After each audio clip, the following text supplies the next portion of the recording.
বাপের 3 ছেলে নাকি, তো ছোট ছেলে সিদ্ধান্ত নিছে যে 2 ভাইকে ডাকবে, ডাইকা বলবে যে বাপের সেবা যে করবে সে সম্পত্তির ভাগ পাবে না। 3 ভাইকে বসায় বলছে মা বাবার খেদমত যে করবে সে সম্পত্তির ভাগ পাবে না, কে রাজি আছো? তো 2 ভাই বলছে তুই কর, আমাদের দরকার নাই, আমাদের সম্পত্তি দরকার।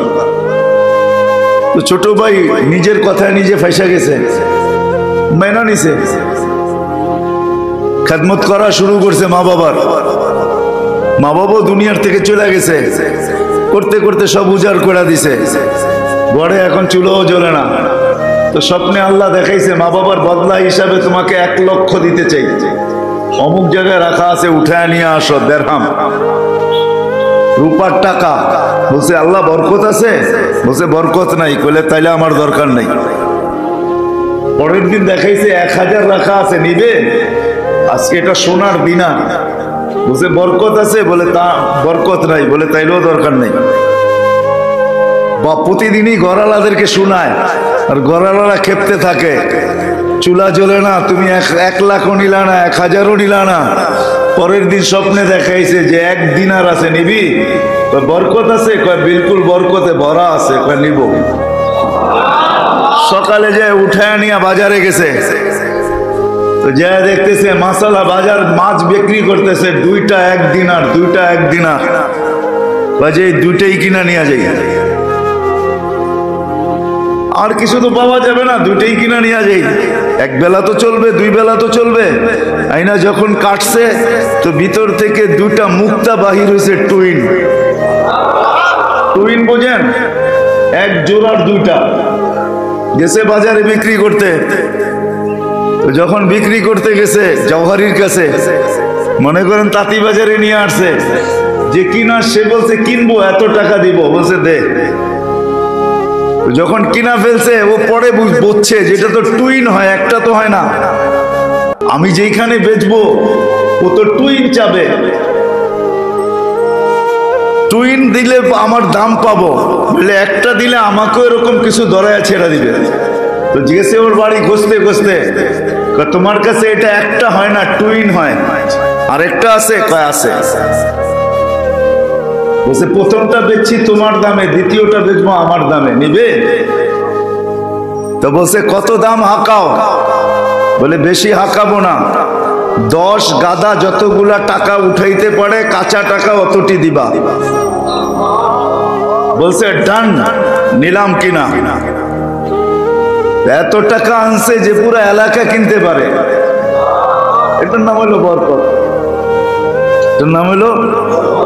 এই জন্য এক হাদিসে আল্লাহ নিজেই বলছেন ওয়ালি বারকাতিলা নেহায়া, আমার বরকতের কোনো সীমা রেখা নেই। হাদিসটা যদিও এখান থেকে শুরু হয়েছে, ওয়াইদা উতিতু রাদিতু, আমাকে যখন মানা হয় তো আমি আল্লাহ রাজি হয়ে যাই।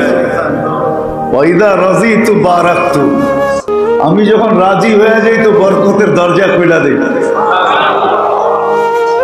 ওয়ালি বারাকাতিলা নেহায়া, আমার বরকতের কোনো সীমা রেখা নাই।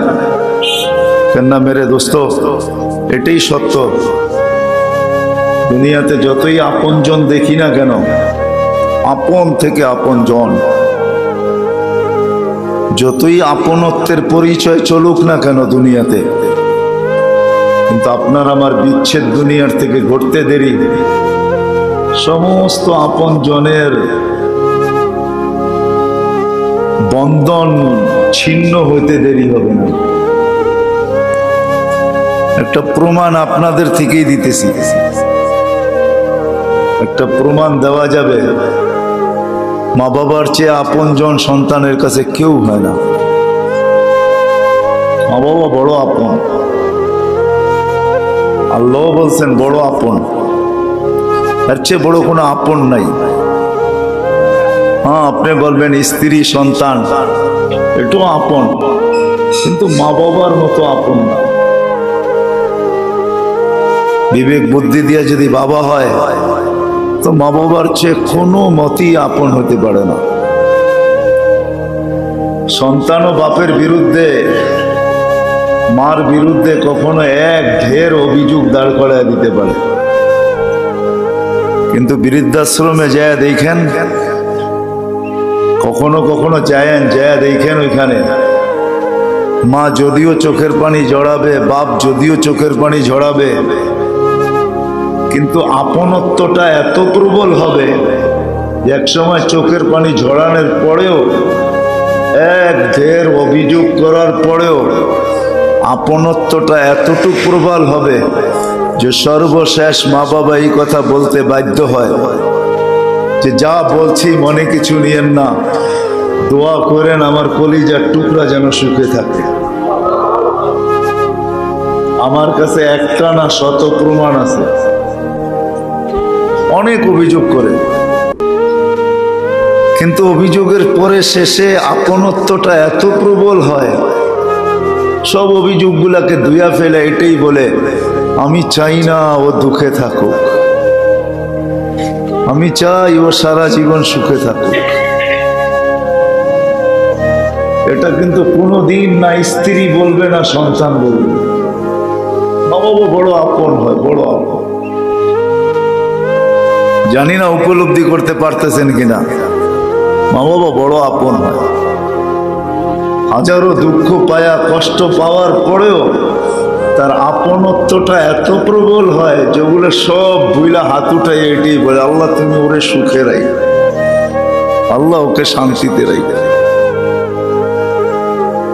যেটা আমি প্রমাণ দিতেছিলাম আর কি, এই মজমাকে যদি এখন জিজ্ঞাসা করি যে প্রতিদিন 5 ওয়াক্ত নামাজের পরে সদ ইচ্ছায় আমরা কয়জন এই শব্দটা উচ্চারণ করি যে রব্বির হামহুমা কামা রব্বায়ানি সগীরা?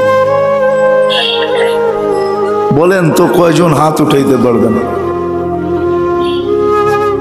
সদ ইচ্ছায় অল্প, আরো তো আছে যারা উঠায় নেয়, তারাও তো আছে, ঠিক না?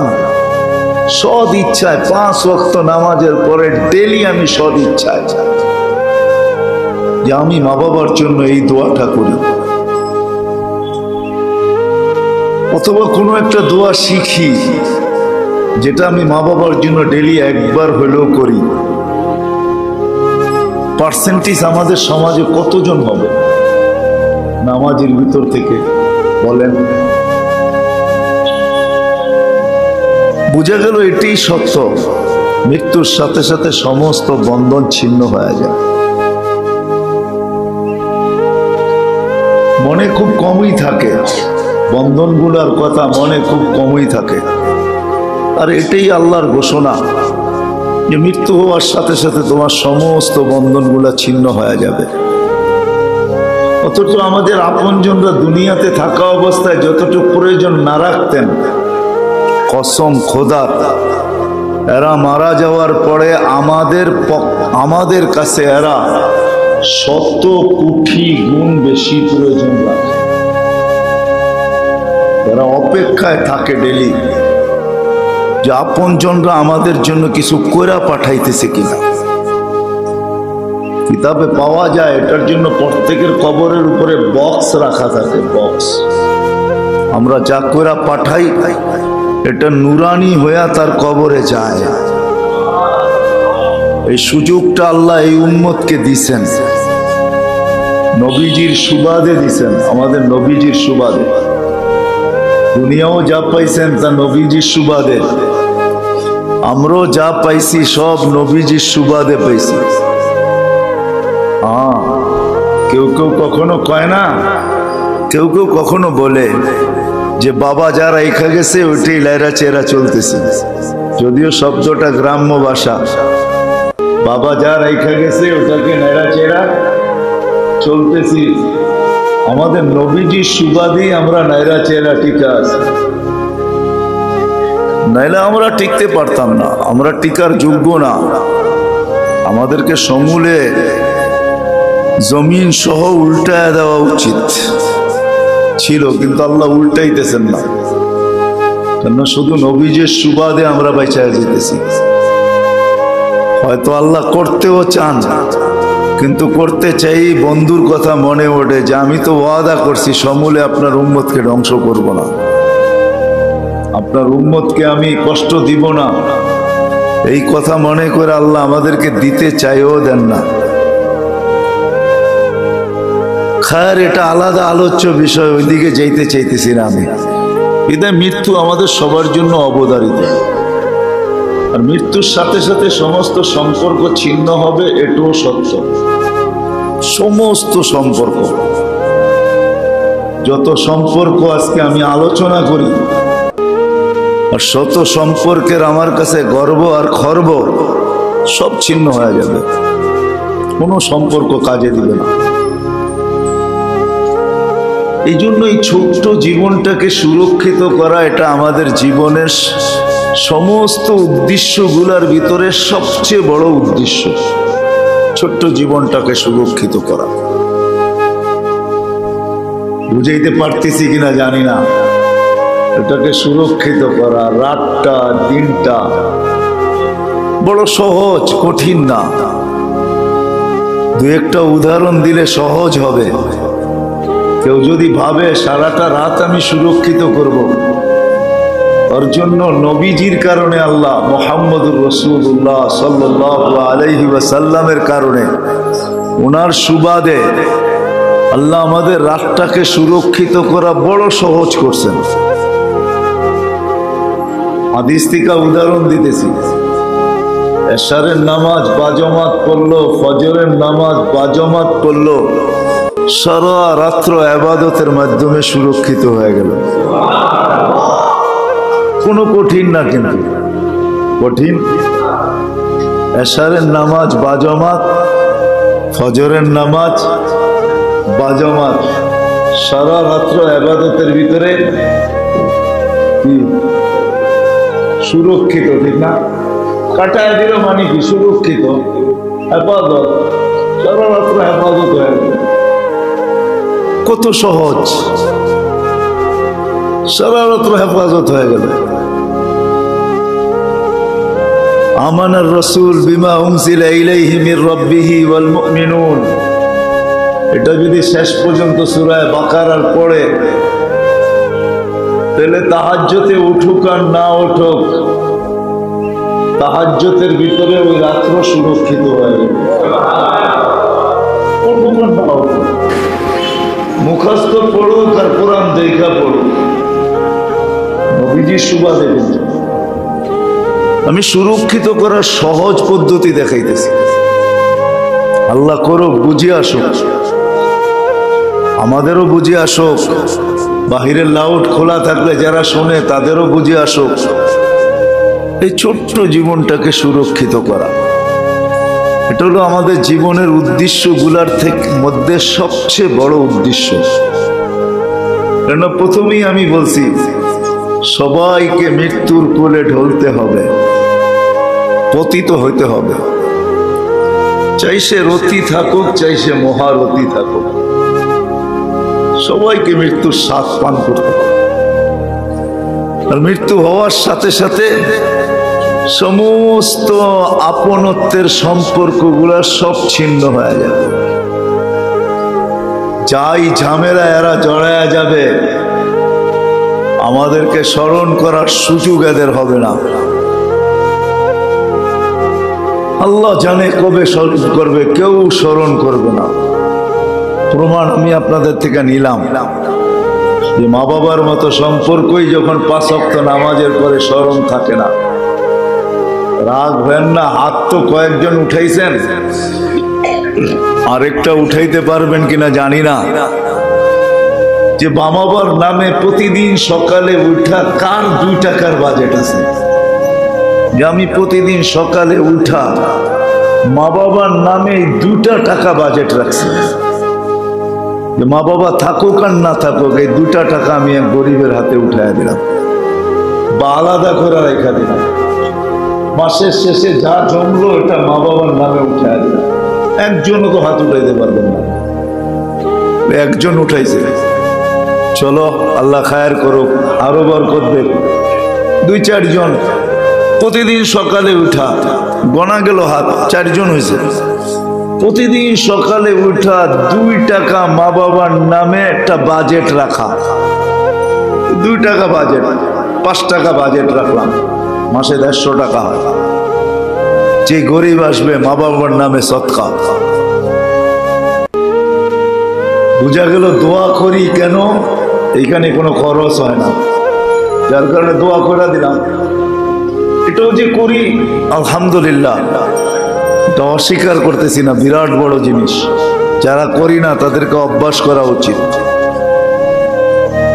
বাকি 2 টাকার বাজেট, এটাও করা উচিত মা বাবার নামে, যে আমি 2 টাকার বাজেট রাখলাম ডেলি, 2 টাকা দিয়েই আমি যাব।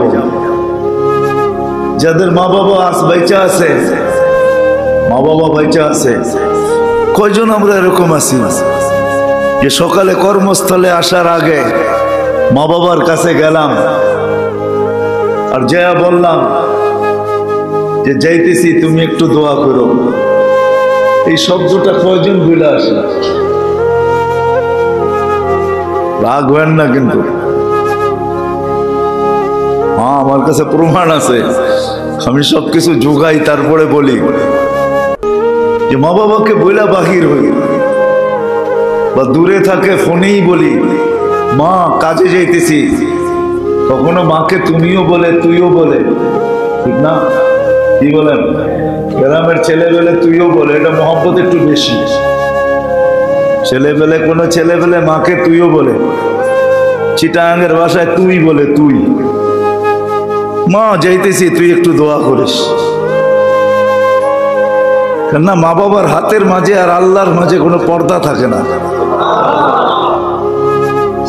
হ্যাঁ এটা সত্য, মা বাবার দোয়ার মাঝে আল্লাহর মাঝে কোনো পর্দা থাকে না। এটা তো বাইচা থাকতেই আমরা করি না, মরে গেলে কখন করব? খায়ের কথা লম্বা হয়ে যাবে, যা হোক লম্বা হয়ে যাবে। যে 2 টাকার বাজেটও ডেলি রাখি না, ডেলি মা বাবা বাইচা আছে,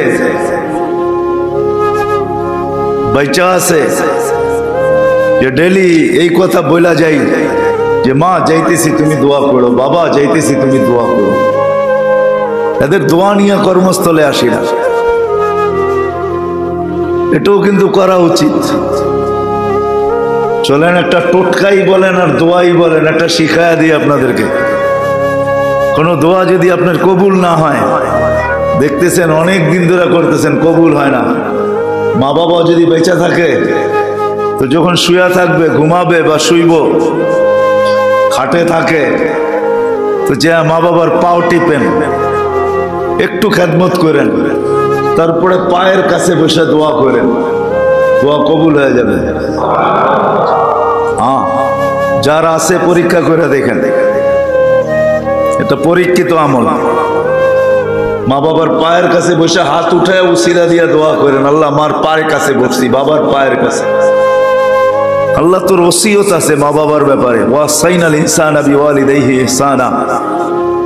তখন দোয়া করেন, দেখেন 2 দিন 3 দিন সপ্তাহ পার হবে না, দোয়া কবুল হয়ে যাবে। যাদের আছে করেন এটা, আমাদের তো নাই, আমরা কোত্থেকে করবো? এখন আফসোস করি একা একা। দোয়া করেন, দোয়া কবুল হয়ে যাবে। 7 দিন অতিবাহিত হবে না ইনশাআল্লাহ, পরীক্ষিত এটা একবারে। আল্লাহ 7 দিন যেতে দিবে না, দোয়া কবুল হয়ে যাবে। তো যেটা বলতেছিলাম মেরে দোস্ত, ছোট্ট জীবনটাকে সুরক্ষিত করতে হবে। আর সুরক্ষিত করার পদ্ধতি আল্লাহ মুহাম্মদুর রাসূলুল্লাহ সাল্লাল্লাহু আলাইহি ওয়াসাল্লামের সুবাদে আল্লাহ আমাদের জন্য সহজ করছেন। আমি রাত্রকে সুরক্ষিত করা দেখাইলাম, রাত্র সুরক্ষিত, আবার দিনও সুরক্ষিত করা যায়, এটারও সহজ পদ্ধতি। ফজর আর আসর কোনো মতে যেন জামাত না ছোটে। মান সাল্লাল বারদাইন দাখালাল জান্নাহ। আল্লাহ রসুল ওয়াদা দিছে, ফজর আর আসর কোনো মতে যেন না ছোটে। যেই 2 নামাজের ইহতেমাম করলো, আল্লাহ ওয়াদা করতেছে দাখালাল জান্নাহ, তাকে আমি জান্নাত দিবই দিব। সহজে সুরক্ষিত করা। আরো ছোট্ট ছোট্ট আমল আছে যেটা শিখতে হবে। ওলামাদের থেকে শিখতে হবে, হক্কানি আলেমদের থেকে শিখতে হবে। ছোট্ট ছোট্ট দোয়া আছে, ছোট্ট ছোট্ট আমল আছে। ও মেরে দোস্ত, কেউ বলছিল লেখছে, বড় সুন্দর লেখছে। আমরা কয়জন করি? আমিও করি না। আমরা কয়জন করি জানি না। কিতাবে লেখছে যে শোয়ার আগে, আর আগেও মনে আমি একবার বলছিলাম আপনাদেরকে যে শোয়ার আগে 2 রাকাত পড়ো, আর কালকের দিনের যতটুকু প্রয়োজন আছে সব ঘুমানোর আগে আল্লাহকে বুকিং দিয়ে ঘুমাও। এটা আল্লাহ বড় পছন্দ করে, এই বন্দাকেও আল্লাহ পছন্দ করে, আর এই বুকিং দেওয়াটাও আল্লাহ পছন্দ করে। কালকের যত প্রয়োজন আছে ঘুমানোর আগে 2 রাকাত পড়ে আস্তাইনু বিসসাবরি ওয়াস সালাহ, 2 রাকাত পড়ে আল্লাহকে বুকিং দাও যে আল্লাহ কালকে আমার এটা এটা লাগবে। আমি কিন্তু চায়া ঘুমায়া গেলাম। এটা সংখ্যা খুব কম, কয়জন করি জানি না। এর আগেও মনে একবার বলছিলাম আমি। হ্যাঁ, সারা দিনের জন্য বুকিং দিয়া দেওয়া, কালকে আমার এটা এটা এটা এটা এটা এটা লাগবে। যদিও হাদিস এত সুন্দর, কিন্তু বুঝানো অনেক কঠিন, বুঝা অনেক কঠিন। আল্লাহ নিজেই বলছে ইদা সাআলতা ফাসআলিল্লাহ, তোর যদি চাইতেই হয় তো আমার কাছে চাইস, যা চাইতে হয় আমার কাছে চা। হ্যাঁ, এই জন্য কেউ লেখছে, বড় সুন্দর লেখছে, हर घड़ी देने के लिए वो तैयार है, जो ना मांगे उससे वो बेजार है। कभी लेखसे बड़ा सुंदर, हर घड़ी देने के लिए वो तैयार है, जो ना मांगे उससे वो बेजार है। আরেকজনও বড় সুন্দর লেখছে, मांगो उसी से जो देता हो खुशी से। দুনিয়াওয়ালারা দেয় কিন্তু দিলে দাগ নিয়ে দেয়। চাওয়ার পরেও যদি দেয় আর চাওয়া ছাড়াও দেয়, তারপরেও দিলে একটা দাগ থাকে। দাগ, দাগ বোঝেন? মনে হয় বোঝেন না। কি বুঝছেন? এই কথার দাগ থাকে যে ওনারে দিলাম, এই দাগটা হইলো থাকে, ওনাকে দিলাম। কিন্তু আল্লাহ কাউকে দাগ নিয়ে দেয় না। এই জন্য যে লেখছে বড় সুন্দর লেখছে, মাঙ্গো উসি সে জু দে খুশি। আরো একটা শব্দ লেখছে খুব সুন্দর, মাঙ্গো উসি সে জু না কহে কিসি সে। মনে হয় বোঝেন না। মাঙ্গো উসি সে জু না কহে কিসি সে। একজনের কাছে 10 দিন চান, 11 দিন সে তা কাউকে না কাউকে বলবে। এমন না হোক ঘরের বউকেও বলবে, হুজুর ভালো মানুষ না, ডেলি চায়, দেখলেই কিছু না কিছু চায়। না চাইলেও চাওয়ার ভঙ্গি করে, ভান করে। কিন্তু যে লেখছে বড় সুন্দর লেখছে, মাঙ্গো উসি সে জু না কহে কিসি সে। শব্দ দুইটা বড় ছোট, কিন্তু দিলে লাগার মতো, মিনিংস বড়। मांगो उसी से जू दे खुशी से, मांगो उसी से जू ना कहे किसी से।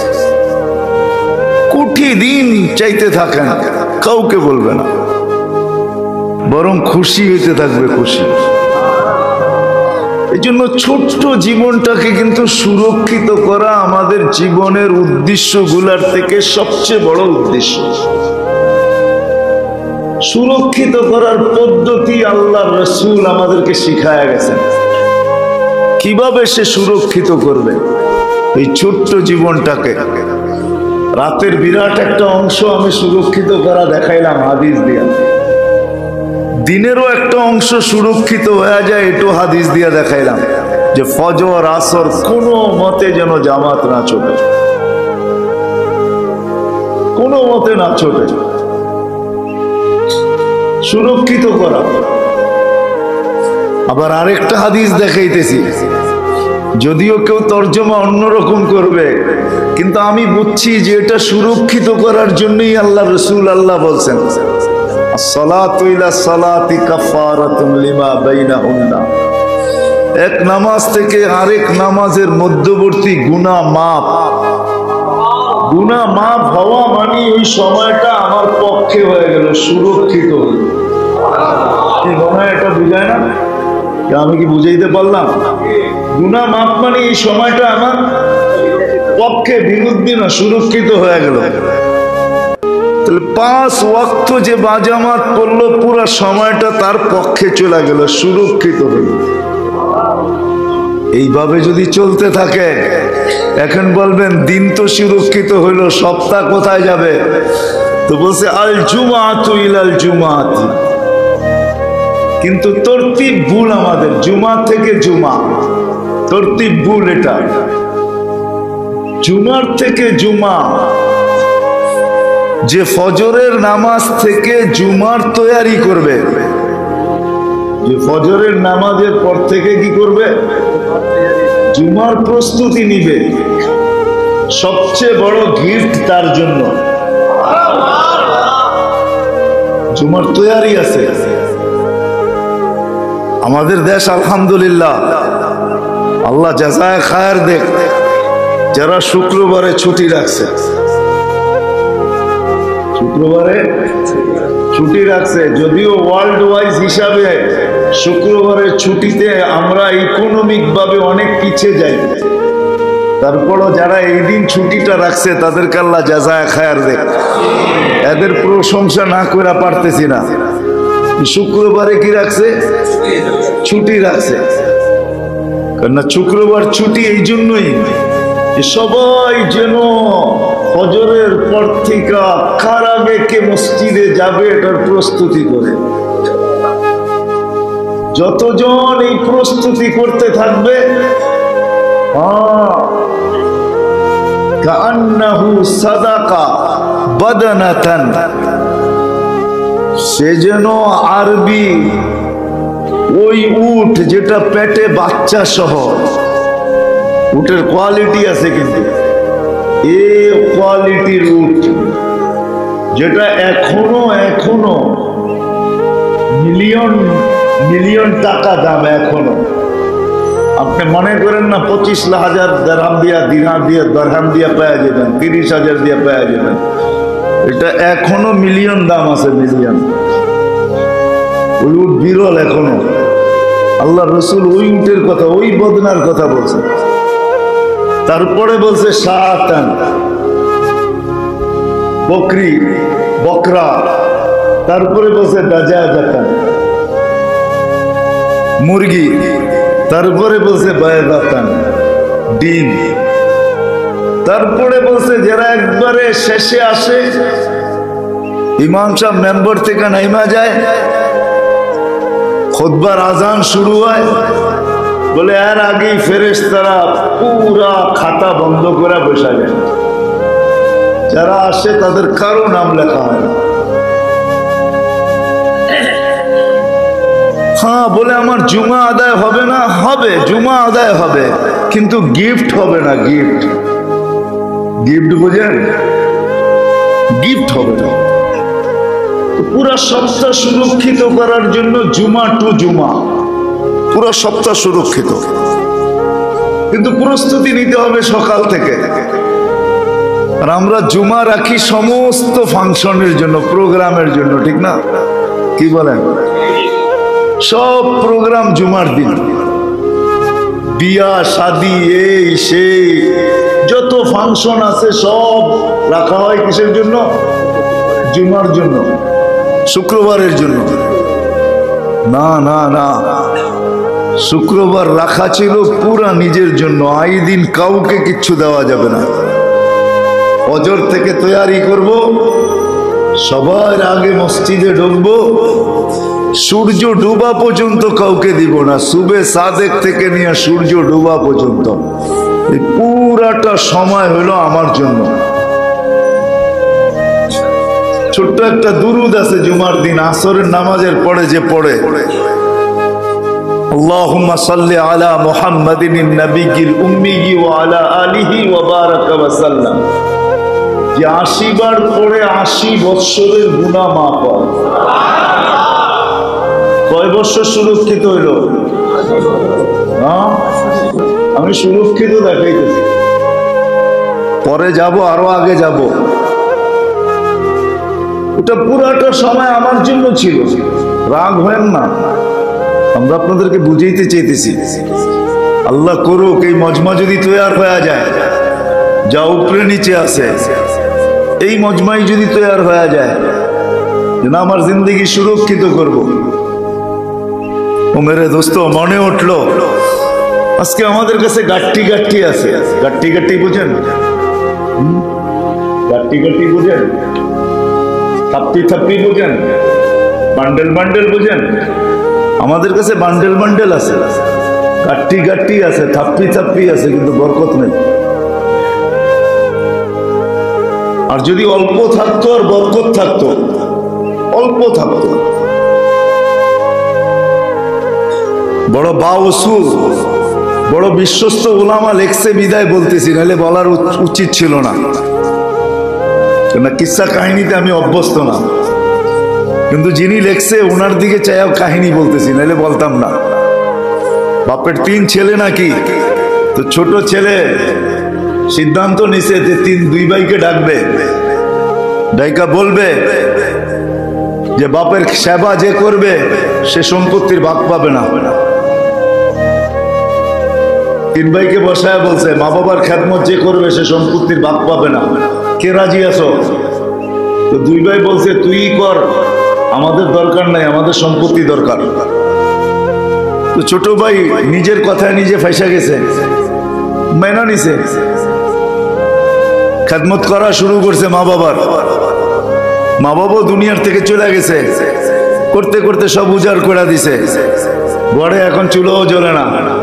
তো স্বপ্নে আল্লাহ দেখাইছে মা বাবার বদলা হিসাবে তোমাকে 1 লক্ষ দিতে চাই, অমুক জায়গায় রাখা আছে, উঠায় নিয়ে আসো, দেড়হাম রূপার টাকা। বলছে আল্লাহ বরকত আছে? বলছে বরকত নাই। কইলে তাইলে আমার দরকার নাই। পরের দিন দেখাইছে 1000 রাখা আছে, নিবে? আজকে এটা সোনার দিনার। বলছে বরকত আছে? বলে তা বরকত নাই। বলে তাইলেও দরকার নেই।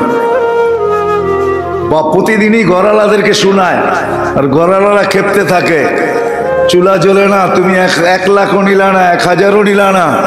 পরের দিন স্বপ্নে দেখাইছে যে 1 দিনার আছে, নিবি? বরকত আছে? কয় বিলকুল বরকতে ভরা আছে। কয় নিব। সকালে যায় উঠায় নিয়ে বাজারে গেছে, তো যা দেখতেছে মাসালা বাজার মাছ বিক্রি করতেছে, 2টা 1 দিনার, 2টা 1 দিনার। বাজে 2টাই কিনা নিয়ে যাই, আর কিছু তো পাওয়া যাবে না, 2টাই কিনা নিয়ে যাই। 1 বেলা তো চলবে, 2 বেলা তো চলবে। আইনা যখন কাটছে তো ভিতর থেকে 2টা মুক্তা বাহির হয়েছে, টুইন। টুইন বোঝেন? 1 জোড়ার 2টা। গেছে বাজারে বিক্রি করতে। তো যখন বিক্রি করতে গেছে জওহারির কাছে, মনে করেন তাঁতি বাজারে নিয়ে আসছে, যে কিনা সে বলছে কিনবো, এত টাকা দিব। বলছে দে। যখন কিনা ফেলছে ও পরে বুঝছে যেটা তো টুইন হয়, একটা তো হয় না। আমি যেখানে বেচবো ও তো টুইন চাবে, টুইন দিলে আমার দাম পাবো, বলে একটা দিলে আমাকেও এরকম কিছু ধরায় ছেড়ে দিবে। তো জিজ্ঞেসে ওর বাড়ি খুঁজতে খুঁজতে, তোমার কাছে এটা একটা হয় না, টুইন হয়, আরেকটা আছে? কয় আছে। বলছে প্রথমটা বেচছি তোমার দামে, দ্বিতীয়টা বেচবো আমার দামে, নিবে? তো বলছে কত দাম হাঁকাও? বলে বেশি হাঁকাবো না, 10 গাদা যতগুলা টাকা উঠাইতে পারে কাঁচা টাকা অতটি দিবা। বলছে ডান, নিলাম কিনা। এত টাকা আনছে যে পুরো এলাকা কিনতে পারে।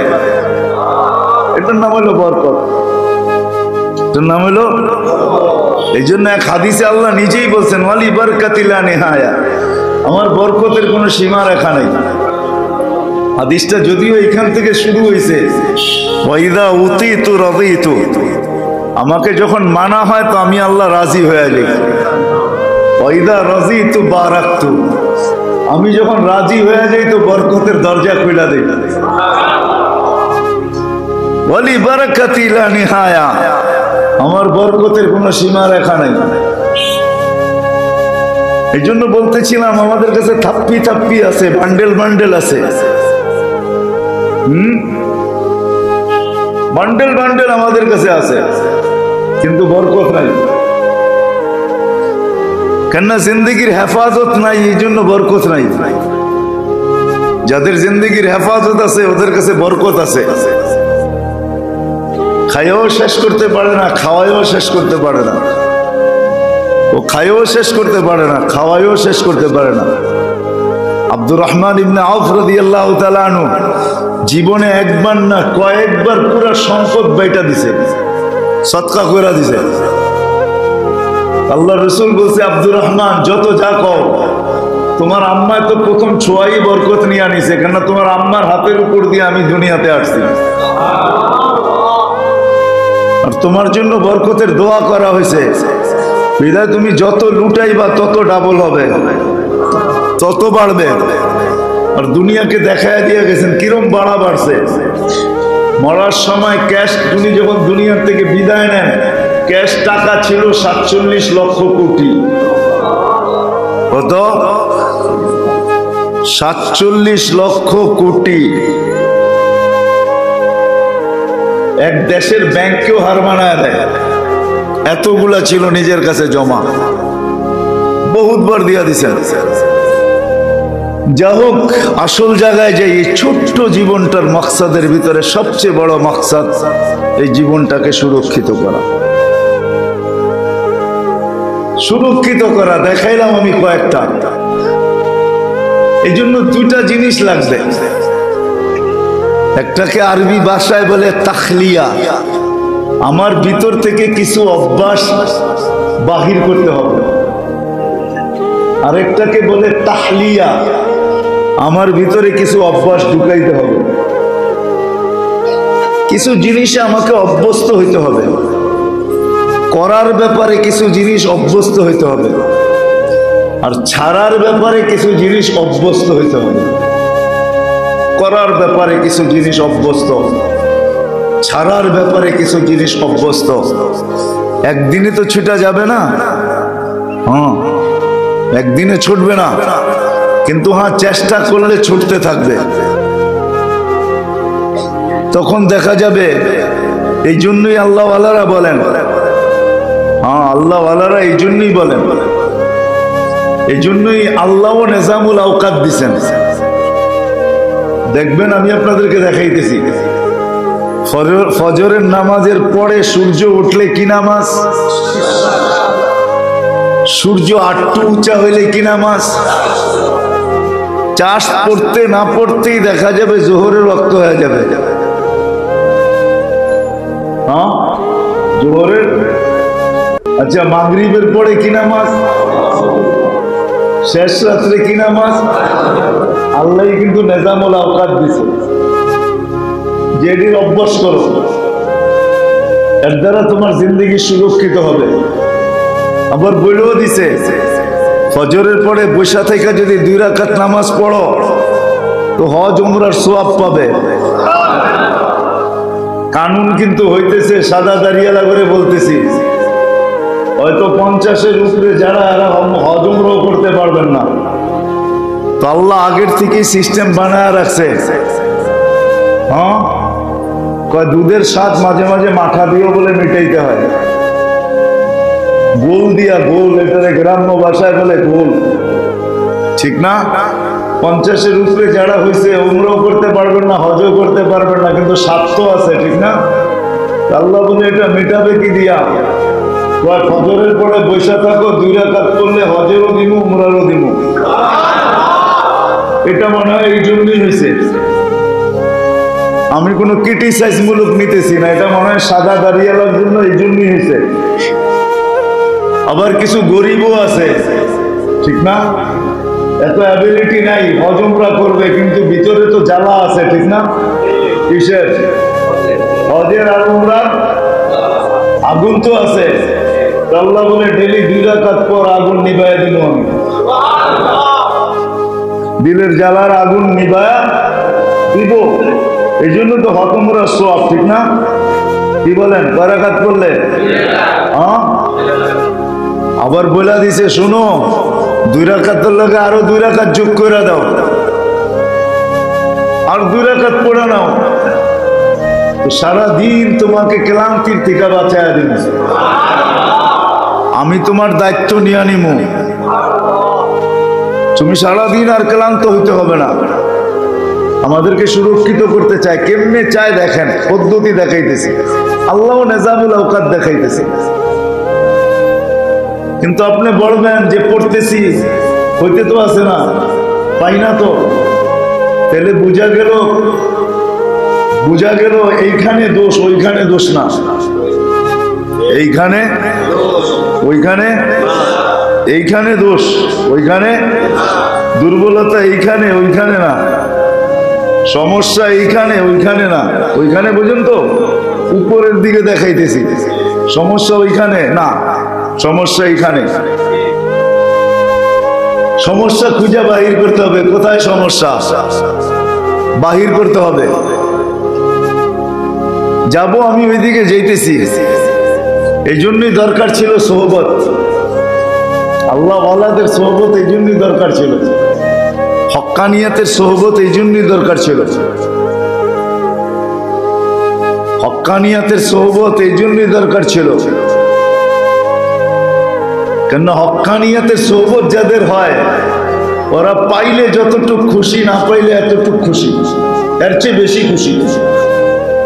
প্রমাণ দিতেছি আমি, কেন ও জানে পাইলে এখানে শেষ হয়ে যাবে, না পাইলে ওইখানে জমা থাকবে, আর ওইখানে যেটা পাবো ওটা চিরদিনের জন্য পাবো, আর এইখানে যেটা পাবো ওটা 60-70 বছরের জন্য পাবো, আর এইখানে যেটা পাবো ওটার ভিতরে ভাগ বসবে, ওইখানে যেটা পাবো ওটার জন্য ওটার ভিতরে কোনো বাকশাক নাই। এই জন্য যারা পায় না ওরা আরো বেশি খুশি হয়, ওরা মনে মনে ভাবে আচ্ছা ওইখানে জমা করতেছেন তাই না, ঠিক আছে আরো জোরে, তখন মন মেনা যায় ওইখানে জমা হইতেছে, তো আরো খুশিতে ফুর্তিতে চালাইতে থাকে। কেউ যদি জিজ্ঞাসা করে পাইতে তো আসো না, দৌড়াইতেছো কেন, হ্যাঁ, ওই ব্যক্তির মতো 80 বছর শুনতেছে, টানা 80 বছর, লাব্বাইক বলে পিছে দিয়া কে জানি বলে লা লাব্বাইক, তো পাশে দাঁড়ানো যুবকও শুনে ফেলছে, বলতেছে চাচা দাড়ির মুখ সব পেকে গেছে, শোনেন না মনে হয় কানে কম শোনেন তাই না? কই কি বাতিজা, এই যে বারবার আওয়াজ আইতেছে লালাব্বাইক লালাব্বাইক, তুই তো আসতে শুনতেছিস, আমি তো 80 বছর ধরে শুনতেছি, তুই আজকে শুনেই বিচলিত হইলি, আমি 80 বছর শুনতেছি, কিন্তু বল বাতিজা এই দরজা ছেড়া যাব তো যাব কোথায়?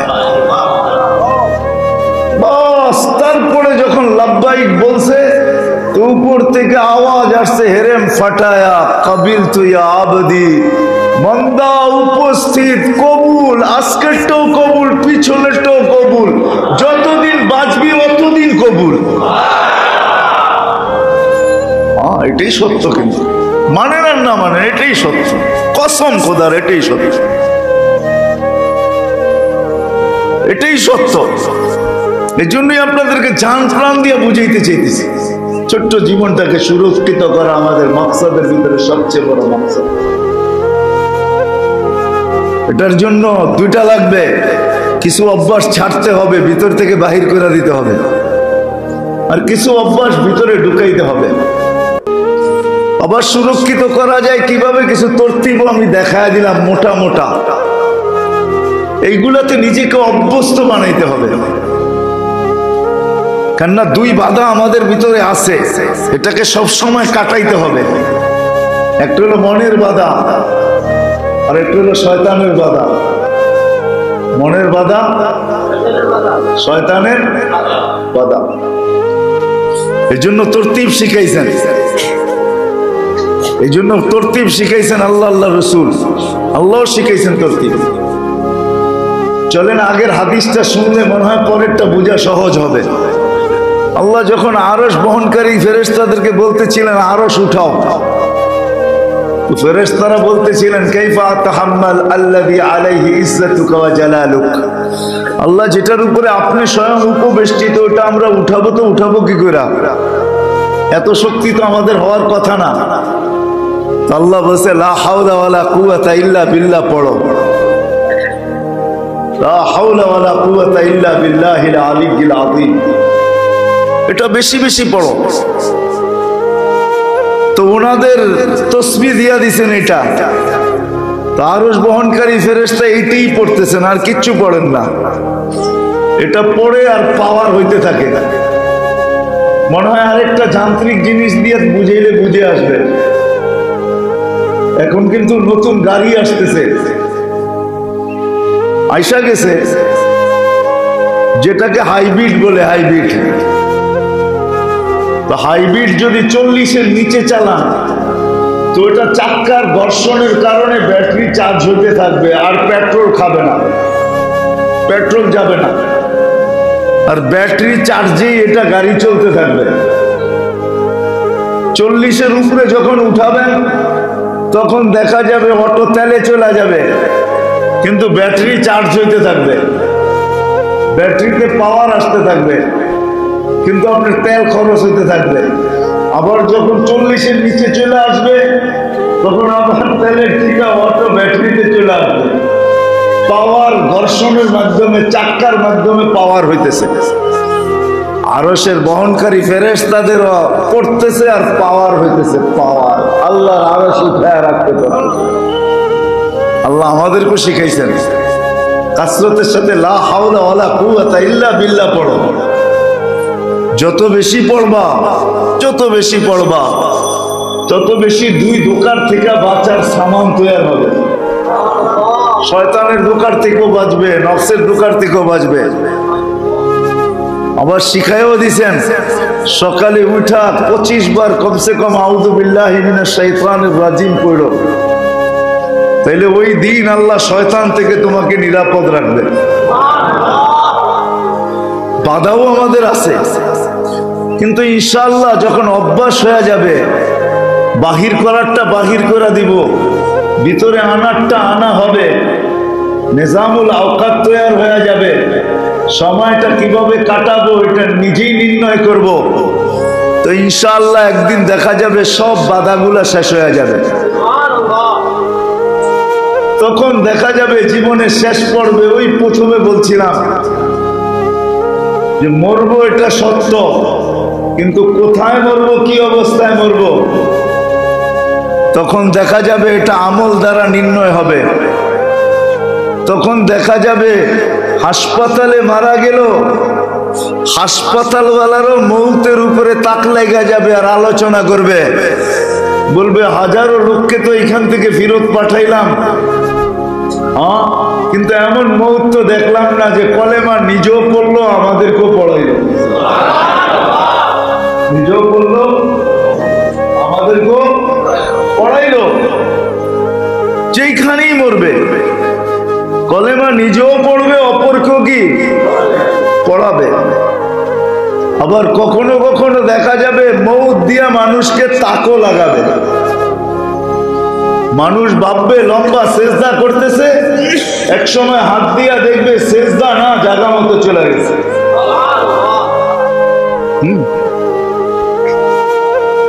তখন মানুষকে তাক লাগাবে। রোজা রাখবে, দেখা যাবে ইফতার জান্নাতি যে করবে। দুনিয়াওয়ালা আর ইফতার রেডি হবে, কিন্তু তার ইফতার রেডি হবে না, তার ইফতার জান্নাতি রেডি হবে। আছে, কিতাবে আছে, পাওয়া যায়। সুসংবাদ শুনেই ফেলছে। যেমন হাসান রাদিয়াল্লাহু, হুসাইন রাদিয়াল্লাহু তাআলা আনহুকে রোজাও ছিলেন, শহীদ যেদিন হন আল্লাহ রসুল স্বপ্নেই দেখাইয়া দিয়েছেন বিকালে আমার কাছে আসবে, তুমি বিকালে আমার কাছে আসবে। এটা তো একটা শুনাইলাম, এরকম শত শোনানো যায়। বৃদ্ধরও কাহিনী আছে, যুবকেরও কাহিনী আছে, যুবকের কাহিনীও আছে। হুর বলছে অপেক্ষা করো, বিকালে ইফতার আমার কাছে করবে। যুবকের কাহিনী কিতাবে লেখা আছে। মুস্তানাদ বিলকুল সহি কিতাব, লেখা আছে যুবককে হুর বলছে চিন্তা করো না, এখন আমার দিকে হাত বাড়াও না, কেননা দিনের বেলা ঘুমাইতে যেয়ে দেখা ফেলছে, আর ঘুমের ভিতরে লাভ দিয়ে ধরতে চেয়েছে, বলছে এখন হাত বাড়াও না, ইফতার রেডি করতেছি, ইফতার আমার কাছে হবে, এতদিন তো নিজের হাতে খাইতা, আজকে আমার হাতে খাওয়াবো। এতদিন তো হুরুর তিন খাওয়াইতো ডেলি, দুনিয়ার মাটির হুর, আজকে আমি হুরুর ঋণ খাওয়াবো, আমি খাওয়াবো, অপেক্ষা করো।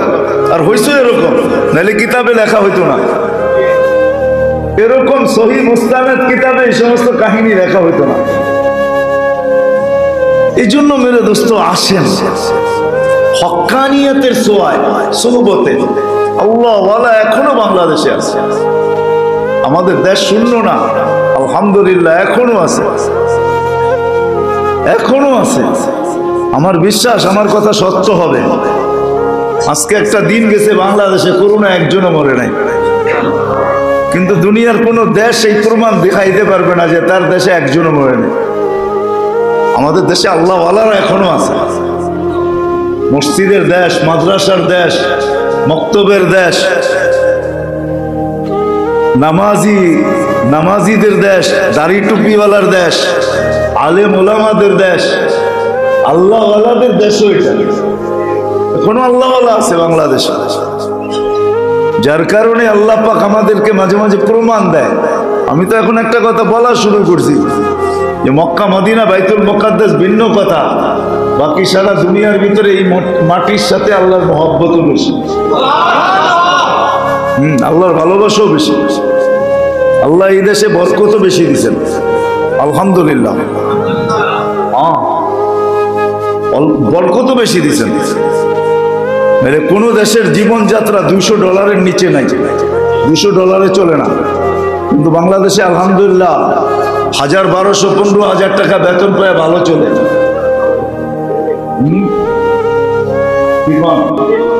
খালি করুন না, ঢেউ না আইলেই হয়। আর যদি কোন ওনাদেরকে কোথায় পাবো, তাহলে 4.5-5 লক্ষ মসজিদে পাবেন, ইমাম পাবেন, মুয়াজ্জিন পাবেন, খাদেম পাবেন, ভালো চলে। 10-12,000, 7,000, 8,000 টাকা বেতন পায় ভালো চলে। আলহামদুলিল্লাহ, আল্লাহ বরকত দিছে। এই দেশের মাটিতে বরকত বেশি, আল্লাহওয়ালা আছে এই দেশে বেশি, আল্লাহ বড় আল্লাহওয়ালা রাখছে। এই জন্য মেরে দোস্ত যেটা বুঝাইতেছিলাম, আমাদের জিন্দগির সমস্ত মকসদের ভিতর থেকে সবচেয়ে বড় মকসদ হলো এই জিন্দগিটাকে সুরক্ষিত করা। কতগুলো পদ্ধতিও দেখাইলাম, শর্ট পদ্ধতি, শর্ট কোর্স,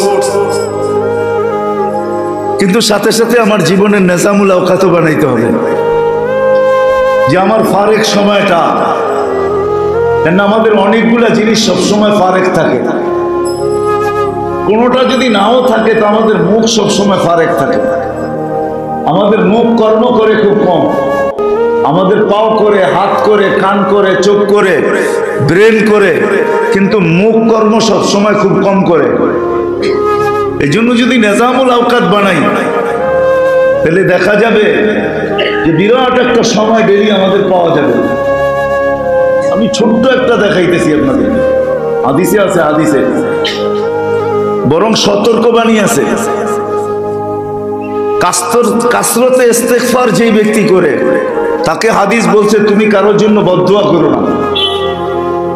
কাসরতে ইস্তেগফার যে করে, তাকে বইলা দিছে, কিতাবে লেখা আছে যে তুমি কারোর জন্য বদদুয়া করো না, কেননা তুমি বদদুয়া করতে দেরি, এটা আকাশের উপরে উঠে আনিতে দেরি হবে না। একে হুকুম করছে আল্লাহ, আল্লাহ রসুল, তুমি কারোর জন্য বদদুয়া করো না, কারোর জন্য বদদুয়া করো না। আর কাসরতে ইস্তেগফার যে করে, তাকে আরেকটা বলছে তুমি দোয়া করলে কবুল হইতে দেরি হবে না, দোয়া করলে কবুল হইতে দেরি হবে না। আরেকটা বলছে, কোরআনেই আছে, হাদিসও আছে, কাসরতে ইস্তেগফার যে করবে তাকে কোনোদিন আল্লাহ রিজিকের পেরেশানিদের ভিতরে নিক্ষেপ করবে না। পেরেশান হইতে চাইলেও আল্লাহ হইতে দিবে না। পেরেশান হইতে চাবে কিন্তু আল্লাহ হইতে দিবে না। কিছু আছে উড়ন্ত কুয়াশা, কিছু আছে জমন্ত কুয়াশা। উড়ন্ত কুয়াশা কিন্তু উড়তে থাকে, কিছু আছে উড়ন্ত মেঘ ও বাতাসের সাথে উড়তে থাকে, আর কিছু আছে জমন্ত মেঘ ওই কিন্তু জমা থাকে, আর ওইটার থেকেই বৃষ্টি হওয়ার আশঙ্কা বেশি থাকে। অ্যাক্সিডেন্ট কিন্তু উড়ন্ত কুয়াশায় হয় না, জমন্ত কুয়াশায় হয়, ঠিক না? বলে পেরেশানি এরকম দিলে আসবে কিন্তু উড়ন্ত কুয়াশার মতো আসবে, আসবে আর উড়ে চলে যাবে। আল্লাহ ওকে পেরেশান হতে দিবে না। সেই জন্য কথা শেষ জায়গায় চলে আসছি। আশা করি সবারই কিছু না কিছু বুঝে আসছে। এই জন্য মেরে দোস্ত, নিজের নিজামুল আওকাত নিজের বানাইতে হবে। ছোটখাটো তসবিহাত আছে, আর এগুলো খুব শর্ট, লম্বা পড়তে হবে না। পুরা কালেমা লম্বা পড়তে হবে না। লা ইলাহা ইল্লাল্লাহ, মাঝে মাঝে মুহাম্মদুর রাসূলুল্লাহ, অথবা 100 বারে একবার ডেলি পড়ার অভ্যস্ত করেন। 3টা জিনিস সে অভ্যস্ত হন নিজে। 3টা জিনিস, আমি বেশি বলবো না, 3টা জিনিস অভ্যস্ত হন। একটা হলো আমি ইস্তেগফার বেশি পড়বো, আরেকটা হলো কালেমা বেশি পড়বো, আরেকটা হলো দুরুদ বেশি পড়বো। আল্লাহুম্মা সাল্লি আলা মুহাম্মদ, এতটুকুই দুরুদ। আল্লাহুম্মা সাল্লি আলা নবিয়্যিল উম্মি, এটাও দুরুদ। এরকম ছোট ছোট দুরুদ শত আছে। 3টা অভ্যস্ত হন। একটা হলো ইস্তেগফার, একটা হলো কালেমা, আরেকটা হলো দুরূদ শরীফ। কয়জন আমরা আল্লাহ রসুলকে দেখছি জানি না, স্বপ্নে দেখি না, এই সংখ্যাটাই বেশি হবে। দেখছি এই সংখ্যাটা খুব কম হবে। যারা দেখছে তারা বলবেও না যে এই পর্যন্ত জীবনে কতবার দেখছে। এটা বলার জিনিসও না। বলতে যায় আবার কোন দিক থেকে কোন দিক চলে যায়। দুশ্মন তো বসেই আছে, ঠিক না? এই জন্য যারা দেখে এরা বলে না, আর দেখার সংখ্যাটা খুব কমই। এই জন্য কাসরতে দুরূদ যখন হবে তখন ইনশাআল্লাহ আশা করা যায় চিনাই চিনব।